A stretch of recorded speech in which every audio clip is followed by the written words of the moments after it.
Saudara, untuk membahas lebih jauh sudah bergabung dengan Rumah Pemilu ada Direktur Eksekutif Indikator Politik Indonesia, Burhanuddin Muhtadi. Selamat sore Bang Burhanuddin. Bang, ini Presiden Jokowi Sore. kan mewanti-wanti kepada masyarakat Indonesia bahwa jangan sampai salah memilih pemimpin. Kali ini siapa yang dimaksud oleh Presiden Jokowi sebagai calon yang bisa saja salah? Menurut pandangan Anda, Bang? Begini ya, kalau kita lihat pernyataan Presiden Jokowi itu disampaikan setelah PDI Perjuangan sendiri sebenarnya sudah menetapkan capres, yaitu Ganjar Pranowo. Jadi bagi para pendukung Prabowo bisa saja pernyataan Pak Jokowi tersebut ditafsirkan bahwa Presiden Jokowi punya nama lain selain Ganjar Pranowo sebagai bakal capres.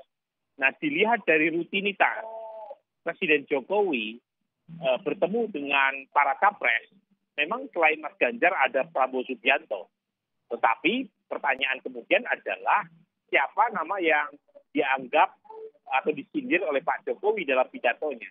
Sepertinya karena Pak Jokowi sering banget ketemu dengan Ganjar maupun Pak Prabowo, nama yang disebut oleh Pak Jokowi itu menunjuk pada Anies Baswedan.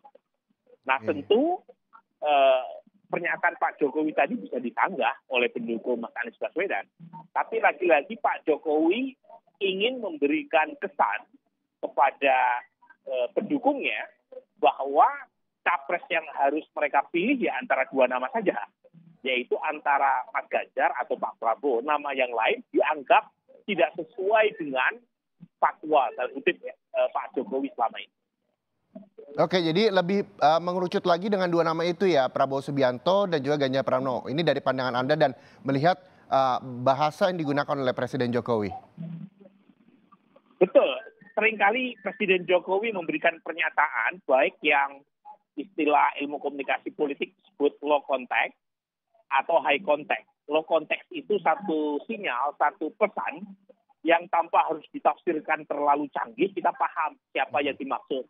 Misalnya Presiden Jokowi membantah pernyataan Mas Anies sebelumnya yang mengatakan pemilu 2024 bukan sekedar meneruskan, tetapi melanjutkan pesan Republik. Nah, Pak Jokowi langsung membantahnya dengan mengatakan kalau sudah naik kelas dari SD, SMP, SMA ya jangan balik lagi ke SD, tetapi lanjut ke perguruan tinggi. Nah, tetapi kadangkala Presiden Jokowi juga memberikan pernyataan yang bersifat high context, yaitu pernyataan yang hanya bisa dipahami dengan tafsir atau interpretasi tersendiri. Nah, kalau kita kaitkan dengan pernyataan Pak Jokowi di acara Bara Jokowi, satu dekade Bara Jokowi, sepertinya ini pernyataan yang bersifat high context, yang kira-kira Pak Jokowi ingin mengatakan ada capres di luar dari capres yang selama ini dia favoritkan, yang tidak sanggup menghadapi tantangan zaman. Oke. Nah, ini kita juga tidak hanya dari gaya bahasa Presiden Jokowi untuk mengajak relawannya memilih presiden yang benar begitu menurutnya. Dari bahasa tubuh, kata-kata kiasan yang kerap dilontarkan juga banyak yang bisa diartikan. Dari pandangan Anda, Bang Burhanuddin Muhtadi, apa yang memang bisa diartikan dari gerak tubuh misalnya ataupun dengan kata-kata kiasan yang dilontarkan oleh Presiden Jokowi?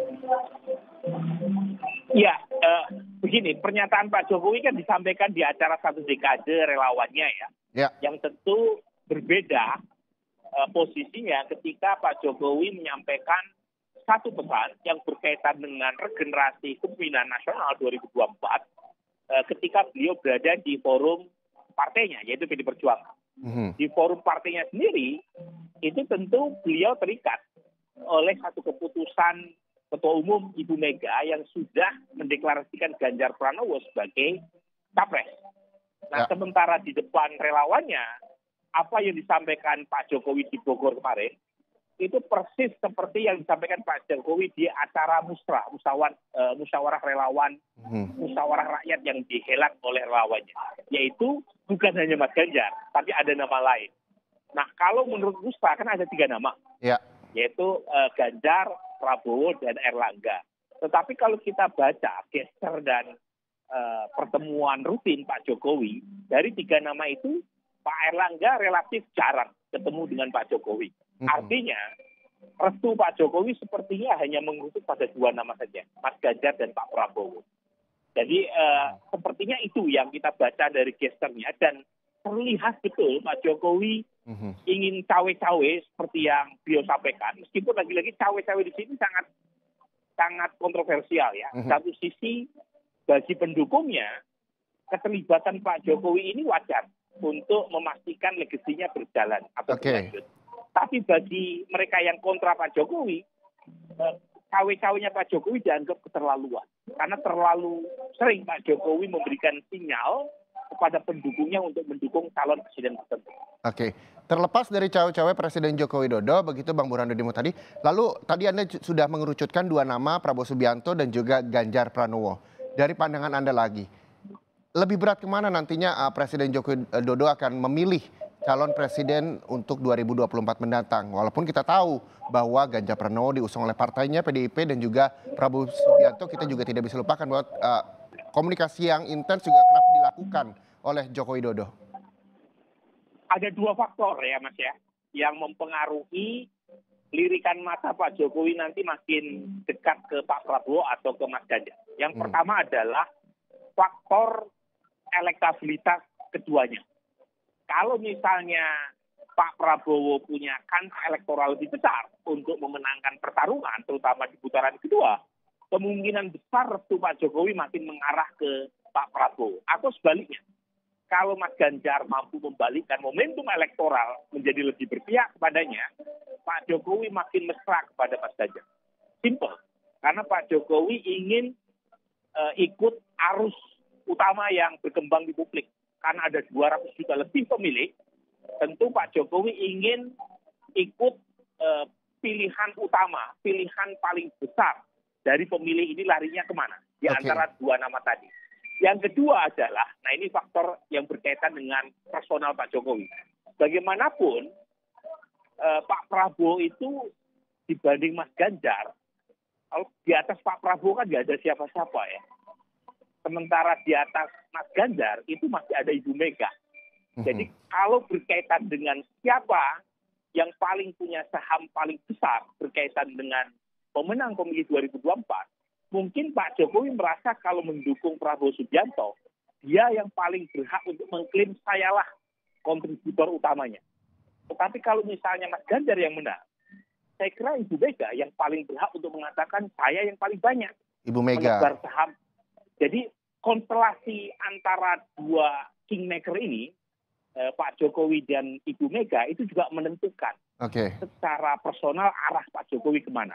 Tetapi lagi-lagi, tidak bisa lepas dari yang pertama tadi. Kalau misalnya Mas Ganjar ternyata yang lebih dipilih oleh masyarakat, tercermin dari survei-survei, saya kira meskipun Pak Jokowi merasa Mas Ganjar di atasnya masih ada Ibu Mega, lirikan matanya akan tetap ke Mas Ganjar. Kecuali Pak Prabowo yang lebih punya peluang untuk menang. Ya, Bang, yang juga menarik ini dan menjadi pertanyaan publik, kapan nantinya Presiden Joko Widodo akan memilih antara dua nama tersebut? Apakah nantinya akan disebutkan dukungannya oleh Presiden Joko Widodo atau seperti apa? Dan keuntungannya apa untuk Presiden Joko Widodo, seperti tadi Anda sampaikan bahwa sepertinya kita melihat bahwa Presiden Joko Widodo akan mengikuti arus siapa sesuai elektoralnya unggul begitu. Dampak terhadap Presiden Joko Widodo seperti apa? Pertama, kalau misalnya Pak Jokowi melawan arus pilihan publik, itu kalau kalah, Presiden malu juga. Karena bagaimanapun beliau ingin dianggap sebagai bagian dari kereta pemenang, bandwagon effect. Yang kedua, kalau misalnya dikaitkan kapan Presiden Jokowi mendeklarasikan, saya sendiri tidak terlalu yakin Presiden Jokowi akan mengumumkan secara eksplisit siapa di antara dua nama yang beliau akan pilih. Karena kalau misalnya disebutkan secara eksplisit, itu bisa dipersoalkan netralitas Presiden Jokowi. Jangan lupa Presiden Jokowi masih menjabat sampai 20 Oktober 2024. Jadi kalau misalnya menyebut nama secara eksplisit, itu juga akan menimbulkan kontroversi terkait dengan keterlibatan Presiden Jokowi terlalu jauh dalam urusan pemenangan.